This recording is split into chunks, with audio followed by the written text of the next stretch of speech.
ମୁଁ ତପନ କୁମାର ନାୟକ, ଜିଲ୍ଲା ପ୍ରେସ୍ କ୍ଲବର ଉପଦେଷ୍ଟା। କଣ କହିବେ? ନା, ଆଜି ଟ୍ରାଫିକ ସଚେତନତା କାର୍ଯ୍ୟକ୍ରମ ରହୁଛି ଅନ୍ତିମ ଦିବସ। ତେଣୁ ଜିଲ୍ଲା ପ୍ରେସ୍ କ୍ଲବ ସହିତ Odisha union of journalist, OUJ, OUWJ ଏବଂ ଉତ୍କଳ ସାମ୍ବାଦିକ ସଂଘର ମିଳିତ ଆନୁକୂଲ୍ୟରେ ଆଜି ଏ ସଚେତନତା କାର୍ଯ୍ୟକ୍ରମ ଅନୁଷ୍ଠିତ ହୋଇଥିଲା ଏବଂ ଆମର ସିଗ୍ମା ସ୍କୁଲର ଛାତ୍ରଛାତ୍ରୀ ମାନଙ୍କୁ ନେଇ ଆମେ ଗୋଟେ ଶୋଭାଯାତ୍ରା କରିଥିଲୁ ଏବଂ ଶୋଭାଯାତ୍ରା ପରେ ଆମେ ରାସ୍ତାରେ ଯାଉଥିବା ହେଲମେଟ ବିହୀନ ଚାଳକ ମାନଙ୍କୁ ପରାମର୍ଶ ଦେଉଥିଲୁ ନିଜର ସୁରକ୍ଷା ପାଇଁ ହେଲମେଟ ପରିଧାନ କରନ୍ତୁ। ଏତଦ୍ ସହିତ ଚାରି ଚକିଆ ଯାନ ସିଟ୍ ବେଲ୍ଟ ବାନ୍ଧନ୍ତୁ ଏବଂ ଆଉ ଯୋଉ ଅନ୍ୟାନ୍ୟ ସୁରକ୍ଷା ବ୍ୟବସ୍ଥା ସେମାନେ ତାକୁ ଆପଣାନ୍ତୁ। କାହିଁକି ନା ଜୀବନ ହେଉଛି ବହୁତ ମୂଲ୍ୟବାନ ଏବଂ ନିଜର କ୍ଷତି ହେବା ସହିତ ସମାଜର ବି କ୍ଷତି ହେଉଛି।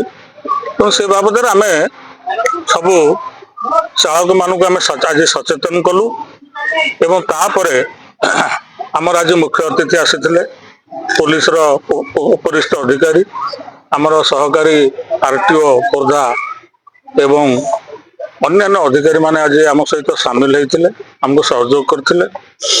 ତେଣୁ ଏ କାର୍ଯ୍ୟକ୍ରମ ଆମର ପୂର୍ବରୁ ଆମେ କରିଆସିଛୁ ଏବଂ ଆଜି ମଧ୍ୟ ଏ ସଚେତନତା କାର୍ଯ୍ୟକ୍ରମ ଆମେ ହାତକୁ ନେଇଥିଲୁ ଏବଂ ସେଥିରେ ଆମେ ସଫଳ ହେଇଛୁ।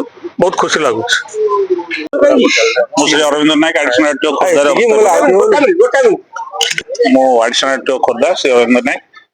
ଆମର ଏଇ ସପ୍ତାହଟା ମୁଖ୍ୟତଃ ସଡ଼କ ସୁରକ୍ଷା ମାସ ହିସାବରେ ପାଳନ କରାଯାଉଥିଲା ଜାନୁଆରୀ 1 ରୁ ଜାନୁଆରୀ 31। ଆଜି ଏହାର ଶେଷ ଦିନ ଏବଂ ଏହି ପରିପ୍ରେକ୍ଷୀରେ ଆମର ଡିଷ୍ଟ୍ରିକ୍ଟ ପ୍ରେସ୍ କ୍ଲବ ଖୋର୍ଦ୍ଧା ତରଫରୁ ଏବଂ ଆମର ସିଗ୍ମା ପବ୍ଲିକ ସ୍କୁଲର ପିଲାମାନଙ୍କ ଦ୍ୱାରା ଗୋଟେ ମିଳିତ ଶୋଭାଯାତ୍ରାର ଆୟୋଜନ କରାଯାଇଥିଲା।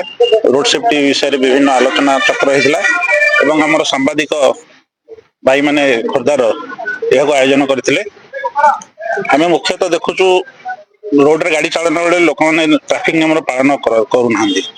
ତେଣୁକରି ଆମେ ଅନୁରୋଧ କରୁଛୁ ସାମ୍ବାଦିକ ଭାଇମାନଙ୍କ ମାଧ୍ୟମରେ ଯେ ସମସ୍ତଙ୍କୁ ସଚେତନ କରାଯାଉ, ଟ୍ରାଫିକ ନିୟମ ମାନନ୍ତୁ, ହେଲମେଟ ପିନ୍ଧନ୍ତୁ, ମଦ୍ୟପାନ କରନ୍ତୁ ନାହିଁ ଏବଂ ଚାରି ଚକିଆ ଯାନରେ ଯାନ କଲା ବେଳେ ଚଲେଇଲା ବେଳେ ସିଟ୍ ବେଲ୍ଟ ବାନ୍ଧନ୍ତୁ, ସୁରକ୍ଷିତ ରୁହନ୍ତୁ ଏବଂ ଗାଡିର କାଗଜପତ୍ର ବି ସମସ୍ତେ ସବୁ ରଖନ୍ତୁ। ପଲ୍ୟୁସନ ହଉ, ଇନ୍ସୁରାନ୍ସ ହଉ, ଫିଟନେସ ହଉ ରଖନ୍ତୁ। କାରଣ ଯଦି ଗୋଟେ ଗାଡିର ଆକ୍ସିଡେଣ୍ଟ ହଉଛି ଏବଂ ବିନା କାଗଜ ଅଛି ତାହେଲେ ସେ ଓନରକୁ କ୍ଲେମ ବି ମିଳୁନି।